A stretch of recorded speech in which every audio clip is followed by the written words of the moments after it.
Hello friends, welcome back my YouTube channel biology science. आज हम आप लोगों को कोशिका सिद्धांत अथवा सेल थ्योरी के बारे में बताएंगे, जिसके अंतर्गत कोशिका सिद्धांत का इतिहास क्या है, इसकी विशेषताएं कौन कौन सी हैं, इसका महत्व क्या है और कोशिका सिद्धांत का अपवाद, इन सब के बारे में डिटेल से बताएंगे। चलिए शुरू करते हैं।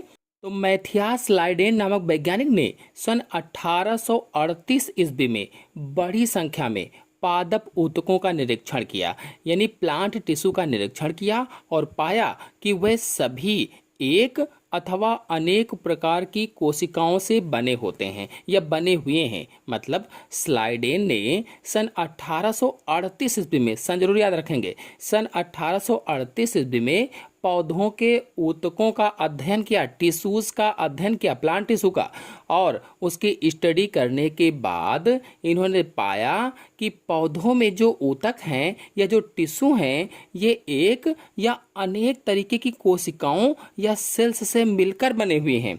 और उसी समय सन 1839 ईस्वी में, 1839 ईस्वी में थियोडर स्वान वैज्ञानिक थे। थियोडर स्वान ने कई प्रकार की जंतु कोशिकाओं या कह लीजिए कि एनिमल सेल्स का अध्ययन किया अथवा एनिमल सेल्स का निरीक्षण किया, ये कह सकते हैं। और फिर इन दोनों वैज्ञानिकों ने मिलकर, यानी मैथियास लाइडेन और थियोडर स्वान ने मिलकर के अपने अध्ययन के आधार पर कोशिका सिद्धांत अथवा सेल थ्योरी का प्रतिपादन किया।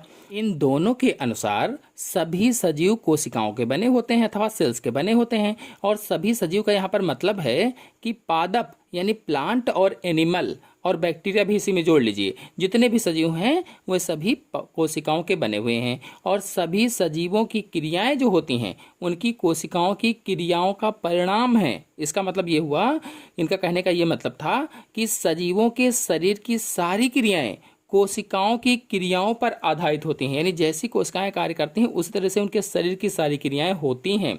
और इसके बाद बिरचो वैज्ञानिक थे, इसके बाद बिरचो ने सन 1855 ईस्वी में कोशिका सिद्धांत का विस्तार किया। बिरचो जो वैज्ञानिक थे, इन्होंने 1855 में कोशिका जो सेल थ्योरी थी उसका विस्तार किया। मतलब इन्होंने सेल थ्योरी को आगे बढ़ाया और इन्होंने बताया कि कोशिकाएं पूर्ववर्ती कोशिकाओं से बनती हैं, पूर्ववर्ती। और इन्होंने विश्वविख्यात कथन ओमनिस सेलुला ई सेलुला दिया, यानी ओमनिस सेलुला ई सेलुला किसका कथन था, पूछा जाए प्रश्न में तो बताएंगे बिरचो का था। बिरचो ने प्रतिपादित किया था ये कथन। और इस कथन का मतलब ये था कि सभी जो कोशिकाएं होती हैं पहले से उपस्थित कोशिकाओं के द्वारा ही उत्पन्न होती हैं, यानी जो पहले से कोशिकाएं होती हैं उन्हीं से नई कोशिकाएं बनती हैं।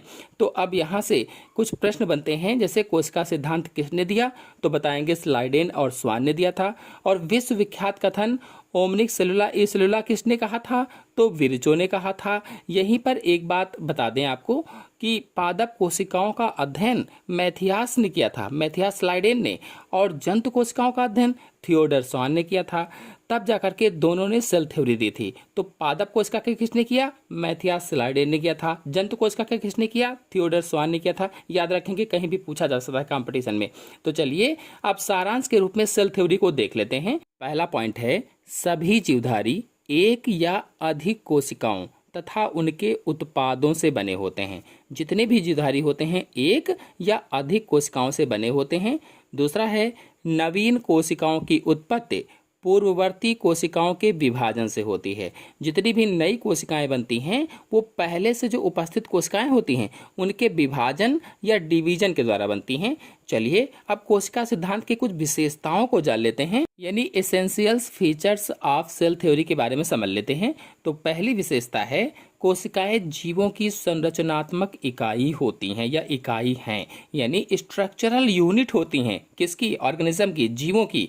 दूसरा है, प्रत्येक कोशिका में जीवन संबंधी सभी क्रियाएं होती हैं, चाहे एक कोशिका हो चाहे कई सारी कोशिकाएं हो, हर एक कोशिका में जीवन से जुड़ी हुई सभी क्रियाएं होती हैं।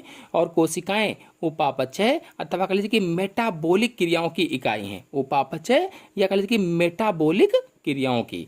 और तीसरा है, कोशिकाएं आनुवांशिक एकक हैं। आनुवांशिक एकक मतलब कोशिकाएं आनुवांशिकता की भी इकाई हैं, ये इसका मतलब हुआ। और अगला है, नई कोशिकाएं केवल पूर्ववर्ती कोशिकाओं के विभाजन से ही बनती हैं। तो ये कुछ विशेषताएं थी। आइए देखते हैं कि कोशिका सिद्धांत का महत्व क्या है, सिग्निफिकेंस ऑफ सेल थ्योरी क्या है।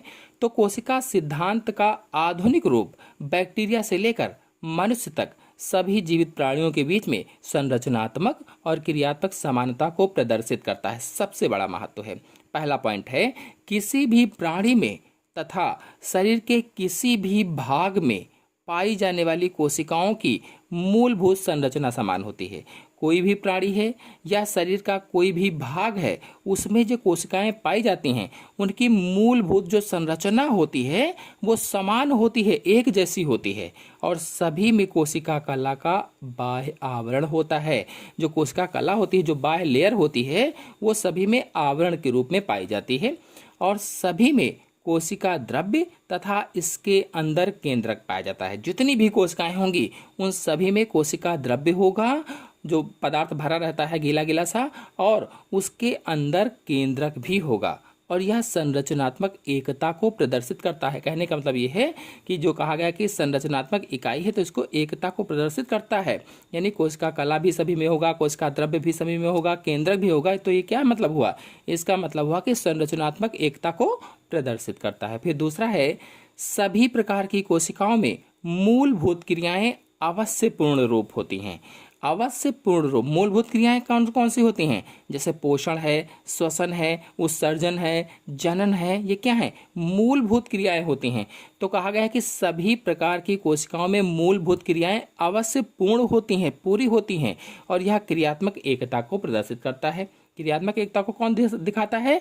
जो पोषण है, श्वसन है, उत्सर्जन है, जनन है, ये सभी क्रियाओं में अवश्य पूर्ण होता है सभी कोशिकाओं के अंतर्गत। तो ये तो हो गया कोशिका सिद्धांत का महत्व। चलिए जानते हैं कोशिका सिद्धांत का अपवाद क्या है। तो वायरस जो है, वायरस या विषाणु कोशिका सिद्धांत अथवा सेल थ्योरी का पूर्ण रूप से अपवाद है, पूर्ण रूप से अपवाद। और वायरस अपूर्ण कोशिकाएं होती हैं, अपूर्ण कोशिकाएं। और प्रत्येक वायरस कोशिका में न्यूक्लिक अम्ल या तो डीएनए होगा या आरएनए होगा, एक ही होगा न्यूक्लिक अम्ल, या तो डीएनए या आरएनए। और केंद्रीय कोड होता है, यानी सेंट्रल कोर होती है। प्रत्येक वायरस में क्या होगा, मैंने बताया, कोशिका में न्यूक्लिक अम्ल या तो डीएनए होगा या आरएनए होगा, और केंद्रीय क्रोड होता है या सेंट्रल कोर होता है। और इसके बाहर प्रोटीन का एक खोल होता है, और उस प्रोटीन के खोल को क्या कहा जाता है? कैप्सिड कहते हैं, कैप्सिड।